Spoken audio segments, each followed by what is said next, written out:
Hello there, fans. I apologize for not posting anything in over a month. I was unable to create videos due to an unforeseen health issue.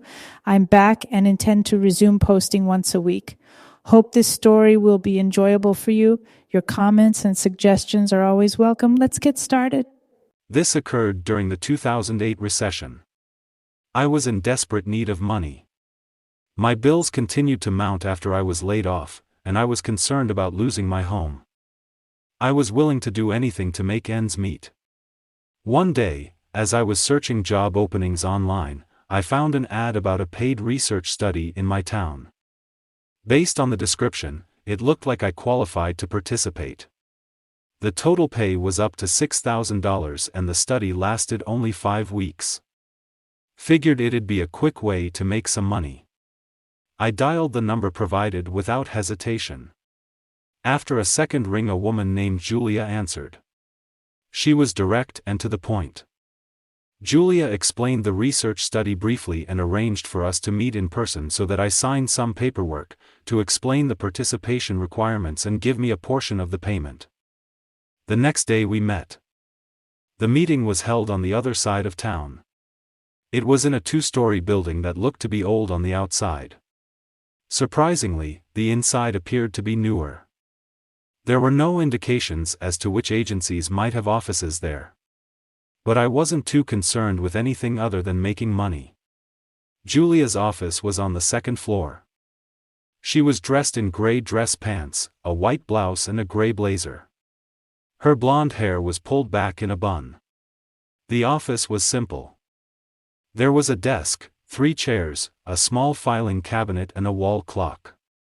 After exchanging pleasantries, Julia discussed the study's terms.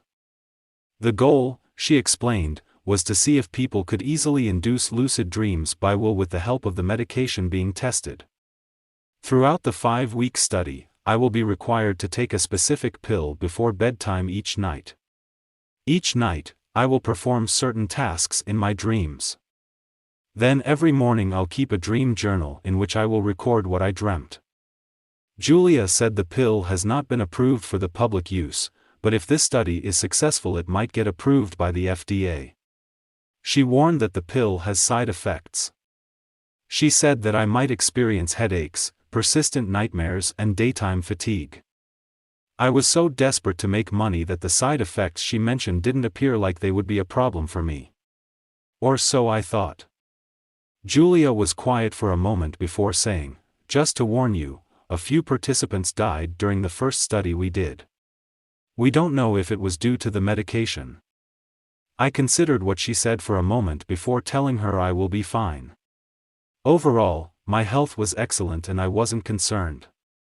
I signed a lot of documents. Julia assured me that it was only to ensure that I agreed to the terms and understood the side effects. I didn't bother reading the paperwork all the way through. Julia then gave me the pills and the instructions on how to use them, as well as my first task. I must immediately go to sleep after taking the pill, she stressed. There are to be no distractions. Before I fall asleep, I must make the intention of visiting the location depicted on the photograph she gave me. Just imagine it, she instructed and added, in the morning, you must record your dreams in a journal and email it to me as soon as possible after. Then, she handed me a $3,000 check. I was overjoyed. I could cover my mortgage payment for the month with the money. I still had enough money in the bank to cover the rest of my bills and keep my family afloat until the final payment. The first night, I dreamed of the location in the photograph. I stood outside the large building, which was surrounded by a fenced-in yard. On the 2nd floor, there were small rectangle windows. The fence was made of barbed wire. It appeared to be dusk.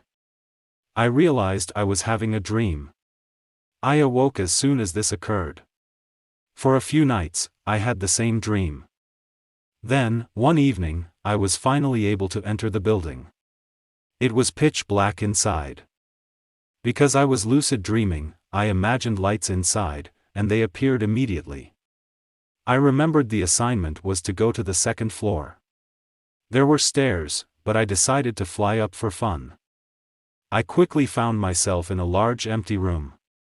Except for a wooden chair in the middle of the room, the walls and floors were empty. Suddenly, I felt pain on my back and heard something behind me. The pain jolted me awake. I noticed I was wet from sweating after this dream. My shirt was drenched. But when I turned on the nightstand lamp, I was astounded to see blood on the sheets. I dashed to the restroom. My back had large, bleeding scratch marks.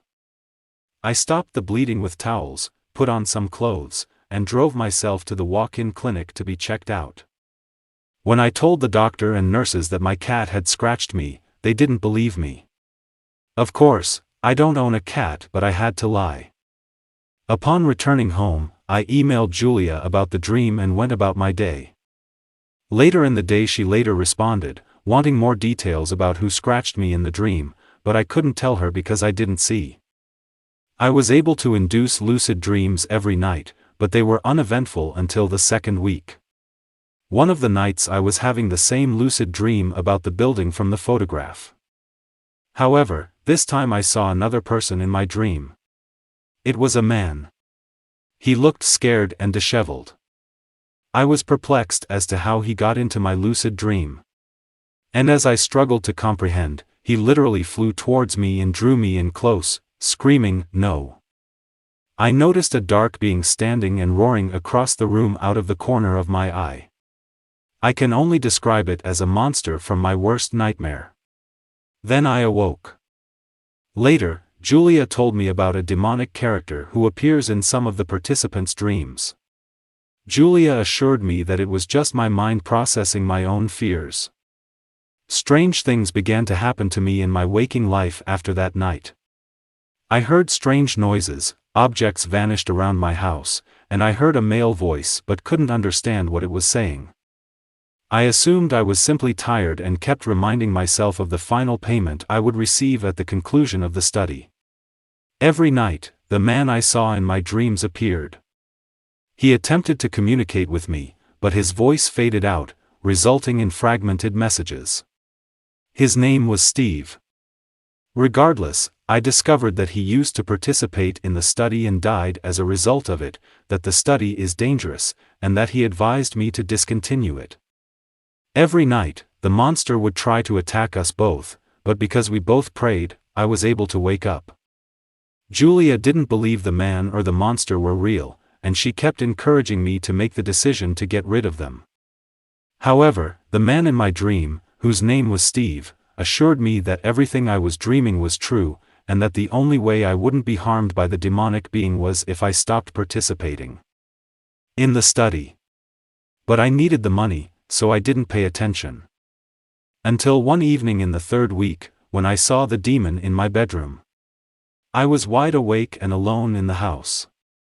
It growled and charged at me. I attempted to fight it. But every time I tried punching it, it vanished into thin air. I fought it at all costs to keep it from possessing my body. I began praying, which seemed to help. But now I was afraid for my life and the lives of those I care about. The next day, I went to see Julia to inform her that I was leaving the study. At this point, I didn't care if I didn't get paid the full amount. To my shock, when I reached the location, there was no building, there was nothing. I thought I made a mistake. I looked up on my phone and the address was correct. Except now there was no building. I dialed Julia's number and got, "If you'd like to make a call," automated message. I checked my Gmail inbox, and there was no trace of any contact with the woman named Julia. I started panicking. In that moment, I heard a deafening maniacal laughter around me. It was the demon. I began screaming and yelling prayers. Passers-by gathered around me, and I don't remember what happened after. I was in a psychiatric ward for several months. My ex-wife got custody of my children. I am now receiving disability benefits instead of working. I've been attempting to convince my psychiatrist that I'm not insane. They believe I am in denial and that my personal problems are causing a nervous breakdown. But I don't believe them. There is documentation that I was seen at the local walk-in clinic for scratch mark wounds on my back. I couldn't have done such things to myself. And the treating physician said he'd never seen anything like it. Also, I conducted extensive research and was able to learn more about Steve, the man who was helping me in my dreams. I believe his spirit attempted to protect me from the demon. It took me a while to find his obituary. Imagine searching for someone using only their first name. There was a photograph, and I immediately recognized him. While researching about Steve, I discovered that he died under unusual and unknown circumstances.